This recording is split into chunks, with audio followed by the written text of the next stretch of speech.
Hello les gens! Aujourd'hui j'arrive avec cette nouvelle vidéo, non pas pour vous parler d'un animé, histoire de changer un petit peu, mais d'un manga assez récent qui fait peu à peu parler de lui, et que j'ai découvert complètement par hasard. En effet, je vais vous parler de The Summer Ikarudai, un manga seinen qui mêle à la fois horreur, drame, surnaturel et relations complexes. À l'heure où j'enregistre cette vidéo, il s'agit d'une série en cours composée de 5 tomes au Japon contre 3 tomes en France. Au Japon, le manga fut tout d'abord prépublié dans le magazine en ligne Young Ace Up depuis août 2021. Le tout premier tome relié verra ainsi le jour au pays du soleil levant à partir de mars 2022. En France, il faudra attendre octobre 2023 pour voir l'arrivée de ce titre. Pour ce qui est du contexte de création, il faut savoir que son créateur, Mokumoku Ren, conçoit la série pendant ses études pour les examens d'entrée au lycée. Ce n'est qu'après avoir été diplômé qu'il commencera à poster quelques-uns de ses dessins sur Twitter à partir de janvier 2021.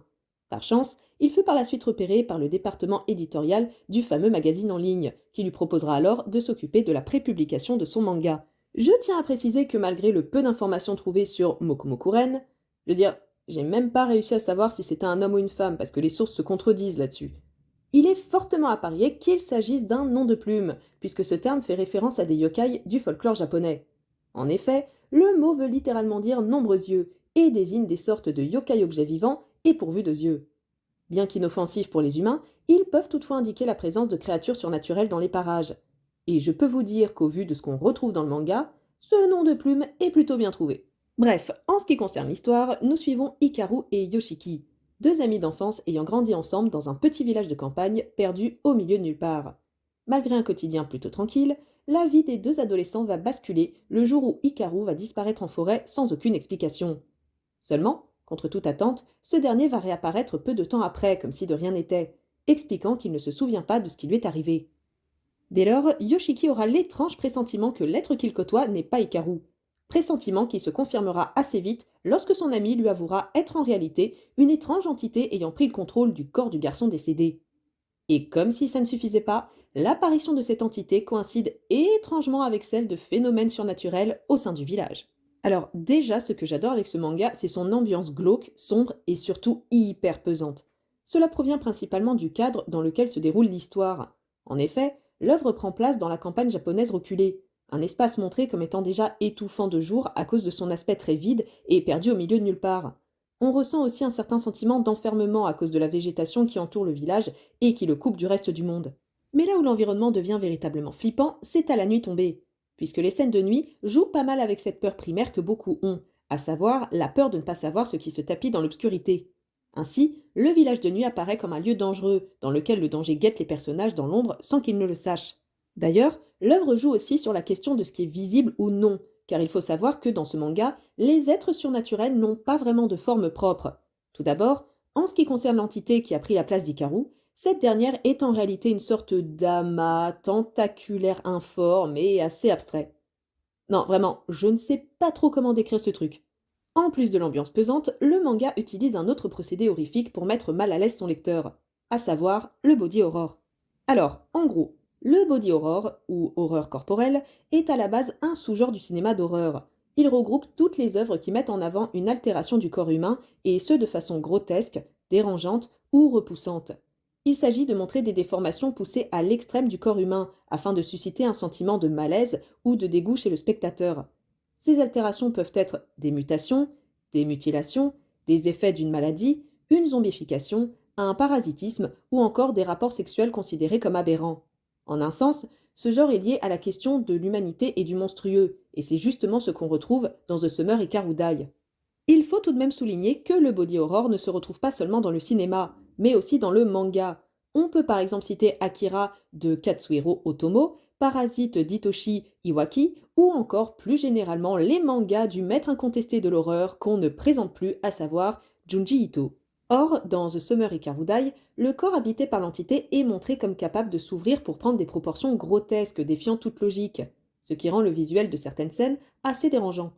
D'ailleurs, ce n'est pas pour rien si je prenais l'exemple de Parasite un peu plus tôt, puisque je n'ai pas pu m'empêcher de remarquer certaines similitudes entre ces deux œuvres dans leur traitement du body horror.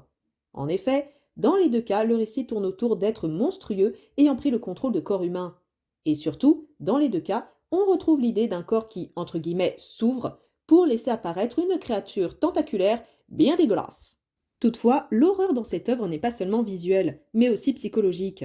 En effet, un autre aspect dérangeant du manga provient de la psychologie de ses personnages et de leurs relations assez complexes.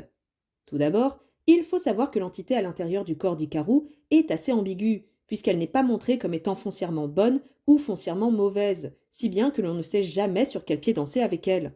D'un côté, cette créature est présentée comme un enfant qui découvre le monde qui l'entoure et qui s'émerveille de ce dernier au fil de ses découvertes.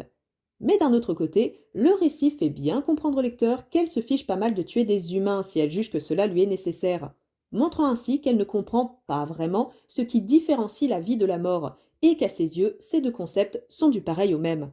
Mais malgré ça, le manga parvient à nous faire ressentir de l'empathie pour cette chose, et ce notamment grâce aux dessins qui retranscrivent à merveille les expressions des personnages. Ainsi, la créature est tantôt montrée comme un être sensible qui tient réellement à Yoshiki, tantôt comme un monstre qui ne fait aucune distinction entre le bien et le mal. Ensuite, en ce qui concerne la relation entre Hikaru et Yoshiki, il faut savoir que cette dernière est assez ambiguë. Alors, avant d'aller plus loin, je tiens à préciser un truc. The Summer Hikaru Dai n'est pas un yaoi, mais bel et bien un seinen. Non, je précise ça parce que le manga appuie énormément sur l'ambiguïté de cette relation. Mais si vous achetez The Summer Ikarudai en vous attendant à lire une bromance où ça rougit comme des collégiennes avec des scènes de cul où des mecs couchent ensemble toutes les 2 pages, ah bah, vous allez être déçus, hein. Enfin bref, pour revenir à l'ambiguïté de cette relation, cette dernière est montrée avec plusieurs phrases qui laissaient à penser que les deux personnages avaient peut-être des sentiments plus qu'amicaux l'un envers l'autre. Ensuite, il y a aussi le fait qu'à cause des souvenirs d'Ikaru, la créature n'arrête pas de répéter à Yoshiki qu'elle l'aime. Et on a aussi droit à quelques scènes de body horror très malsaines et dérangeantes qui ressemblent à une énorme métaphore sexuelle. Non, vraiment, la première fois que j'ai vu l'une de ces scènes, j'étais pas bien. Toutefois, il faut savoir que cette ambiguïté n'est pas gratuite et a réellement un intérêt pour l'histoire. En effet, elle permet avant tout d'amplifier l'aspect tragique de cette relation, mais aussi de montrer les dilemmes moraux qui vont s'imposer à Yoshiki. Ouais, non, parce que il faut noter que cette œuvre n'est pas seulement horrifique, mais aussi assez déprimante, et ce notamment à cause de la psyché torturée du personnage de Yoshiki. Ce dernier est parfaitement au courant dès le début de l'histoire que son ami est mort et que le Hikaru qui se tient en face de lui n'est rien d'autre qu'un monstre qui le remplace. Seulement, le personnage choisit d'accepter la situation à la fois par déni et désespoir. En réalité, il se sert du nouveau Hikaru comme d'un substitut par refus d'accepter la mort d'un être cher, préférant alors risquer sa vie et celle de son entourage plutôt que de perdre son ami une seconde fois. Mais bien vite, on se rend compte que Yoshiki ne semble pas réellement savoir ce qu'il veut au final. Est-ce qu'il veut véritablement continuer à faire semblant que son ami est vivant? Bah, lui-même n'en est pas sûr. Ce manga aborde la question du déni, du deuil, mais aussi de la culpabilité, puisque Yoshiki culpabilise de ne pas avoir dit à son ami à quel point il tenait à lui. Et on peut voir qu'il est rongé à la fois par la culpabilité, mais aussi par le poids d'une vérité qu'il est le seul à connaître. Ainsi, le manga expose la question suivante. Est-ce qu'il vaut mieux vivre dans le mensonge? Et si oui, à quel prix? Jusqu'où Yoshiki est-il prêt à aller pour garder son ami à ses côtés? Le manga va également aborder la question de l'identité et de ce qui fait qu'un individu est ce qu'il est. En effet, l'entité ne semble pas vraiment savoir ce qu'elle est réellement et va alors se poser une série de questions existentielles du genre: qu'est-ce qui fait que je suis moi?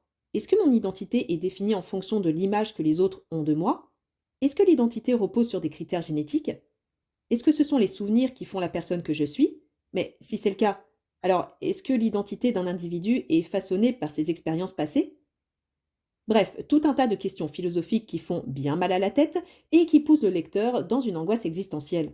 Pour conclure, The Summer Ikarudai est un manga qui mélange différents genres tout en proposant une ambiance pesante et des scènes franchement dérangeantes. Le manga est intéressant de par les nombreux mystères qu'il installe, ainsi que par les thématiques sérieuses qu'il met en place.